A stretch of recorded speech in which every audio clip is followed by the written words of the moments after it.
అండి, ఎలా ఉన్నారు అందరూ? Welcome back to my channel నా చేతి వంటలు. ఈరోజు సింపుల్గా ఈజీగా అయిపోయే హెల్దీ రెసిపీ ఒకటి చూపిస్తున్నానండి. ఇది స్నాక్ ఐటమ్ అనమాట. మార్నింగ్ అయినా తినేసేయచ్చు, ఈవినింగ్ అయినా పిల్లలకి చేసి పెట్టేయచ్చు. చాలా ఈజీగా ఉంటుంది.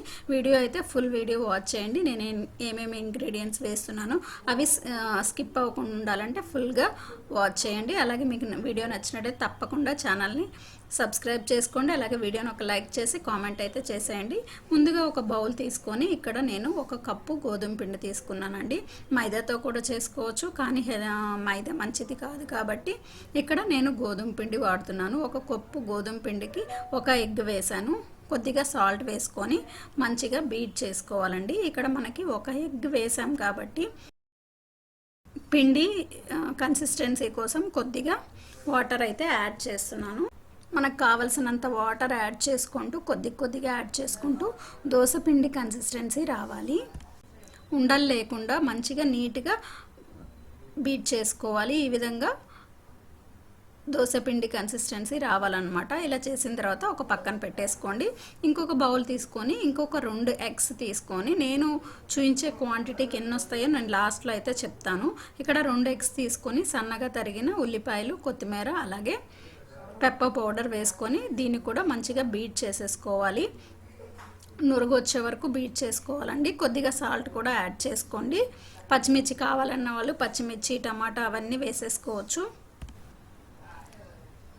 నాన్ స్టిక్ ప్యాన్ ఒకటి తీసుకొని స్టవ్ ఆన్ చేసుకొని స్టవ్ పైన పెట్టేసుకోండి. నాన్ స్టిక్ అయితేనే బాగా వస్తుందండి, ఎందుకంటే మనకి అతుక్కోకుండా వస్తుందన్నమాట. సో దీంట్లో కొద్దిగా ఆయిల్ వేసేసుకొని ఆయిల్ హీట్ అయిన తర్వాత మనం ముందుగా రెడీ చేసి పెట్టుకున్న పిండిని అయితే దోశలాగా వేసేసుకోండి. మనం దోశ పెనం మీద అయినా వేసుకోవచ్చు, కానీ ఇదైతే కొద్దిగా పర్ఫెక్ట్ షేప్ వస్తుంది. మనము దోశలాగా తిప్పడానికి రాదు ఈ పిండి. సో అందుకని ఈ విధమైన ప్యాన్ అయితే నేను యూజ్ చేస్తున్నాను. మీరు కావాలంటే దోశ ప్యాన్ కూడా యూజ్ చేసేసుకోవచ్చు. 2 వైపులా లైట్గా ఒక 50% ఉడికితే సరిపోతుంది అనమాట దోశ.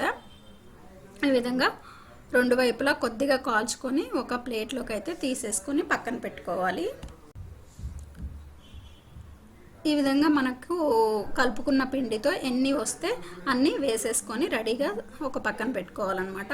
నేను 1 కప్పు గోధుమ పిండికి వచ్చేసి ఇక్కడ నాకు ఒక 5 నుంచి 6 దోశలు వచ్చినాయన్నమాట, ఈ గోధుమ పిండి దోశలు. సో మీకు ఎన్ని కావాలి అనే దాన్ని బట్టి ఒకసారి పిండిని అటు ఇటుగా అడ్జస్ట్ చేసుకోండి, కొద్దిగా తక్కువ ఎక్కువగా.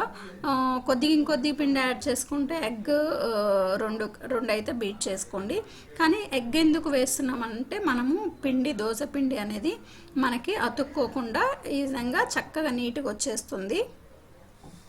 ఇప్పుడు అన్ని దోశలు రెడీ చేసి పక్కన పెట్టుకున్న తర్వాత మనము అదే ప్యాన్లో కొద్దిగా ఆయిల్ వేసేసుకొని ముందుగా రెడీ చేసి పెట్టుకున్నాం కదండి బ్యాటర్ అనేది, ఎగ్ బ్యాటర్ అనేది, ఆ ఎగ్ బ్యాటర్ని మనము ఆమ్లెట్స్ లాగా వేసేసుకోవాలన్నమాట. మరీ పల్చగా వేసుకోకండి, కొద్దిగా మందంగా ఉంటేనే మనకి ఈ ఆమ్లెట్ అనేది బాగుంటుంది. అంచులు విడవటానికి కొద్దిగా ఆయిల్ అయితే సైడ్న వేసేసుకోండి.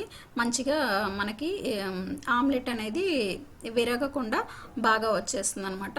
ఇదంతా ఆమ్లెట్ అనేది మనము మీడియం ఫ్లేమ్లోనే చేసేసుకోవాలి. పైన కొద్దిగా పచ్చిగా ఉన్నప్పుడు ఇప్పుడు మనము ముందుగా రెడీ చేసి పెట్టుకున్న ఈ గోధుమ పిండి దోశ అయితే దాని మీద ఎగ్జాక్ట్గా ఫిట్ అయ్యేటట్టు వేసేసుకోవాలండి. ఇప్పుడు మనకి కొద్దిగా పచ్చిగా ఉంది కదా ఆమ్లెట్ అనేది, అది దోశకి స్టిక్ అయిపోతుంది మంచిగా 2 నిమిషాల్లో. ఇలా కొద్దిగా ప్రెస్ చేసుకుంటూ ఉంటే మనకి దోశ అనేది ఆమ్లెట్కి స్టిక్ అయిపోతుంది. ఇప్పుడు ఆమ్లెట్ స్టిక్ అయిపోయిన తర్వాత రెండో వైపుకి నీట్గా స్లోగా తిప్పేసుకోండి, విరిగిపోకుండా. మోస్ట్లీ అయితే విరగదు, ఎందుకైతే స్టిక్ అయిపోయింది కాబట్టి. ఇప్పుడు కొద్దిగా తురుముకున్న చీజ్ అయితే వేసేసుకోండి. స్లైసెస్ వేస్తే అంత బాగుండదు, బ్లాక్స్ ఉంటాయి కదా మనకి చీజ్ బ్లాక్స్ అనేవి, అవి కొద్దిగా గ్రేటర్తో తురుముకొని ఈ విధంగా మనం దీంట్లో మనం అన్నీ వేసేసుకోవచ్చండి. పిల్లలైతే ఏమీ తినరు కాబట్టి నేను ఓన్లీ చీజ్ అయితే వేసాను. చీజ్ వేసిన తర్వాత ఫోల్డ్ చేసేసేయండి దోశలాగా. దోశని హాఫ్గా ఫోల్డ్ చేస్తాం కదా, అలా ఫోల్డ్ చేసేసి 2 వైపులా మంచిగా సిమ్లో పెట్టుకొని ఫ్రై చేసుకోండి. ఇది మనకి బాగా క్రిస్పీగా వస్తుంది అన్నమాట. అంత వచ్చే వరకు ఒక 2 నుంచి 3 నిమిషాలు రెండు వైపులా టర్న్ చేసుకుంటూ మనము ఫ్రై చేసేసుకోవాలి. ఈ విధంగా మిగతావి కూడా మనము చీజ్ వేసేసుకొని రెండు వైపులా కొద్దిగా ఫ్రై చేసేసుకుని, ఇంకా ఆయిల్ ఏమీ అవసరం లేదండి, సరిపోతుంది మనం వేసిన ఆయిల్. ఈ విధంగా మనము వెరైటీగా చేసి పెడితే పిల్లలు చాలా ఇష్టపడతారనమాట. ఈజీగా ఉంటుంది, తినడానికి కూడా మనకి కూడా ఎక్కువ టైం పట్టదు. ఈ దోశ చేయటం అయితే చాలా బాగుంటుంది టేస్ట్. ఎలా ఉంది, మీకు ఈ వీడియో నచ్చిందా? నచ్చినట్టయితే ఈ వీడియోని తప్పకుండా లైక్ చేసి ఛానల్ని సబ్స్క్రైబ్ చేసుకోండి. అలాగే కామెంట్ చేయండి, మీకు ఎలా అనిపించింది ఈ రెసిపీ అనేది తప్పకుండా కామెంట్ అయితే చేయండి చూసిన ప్రతి ఒక్కరూ. Thank you for watching.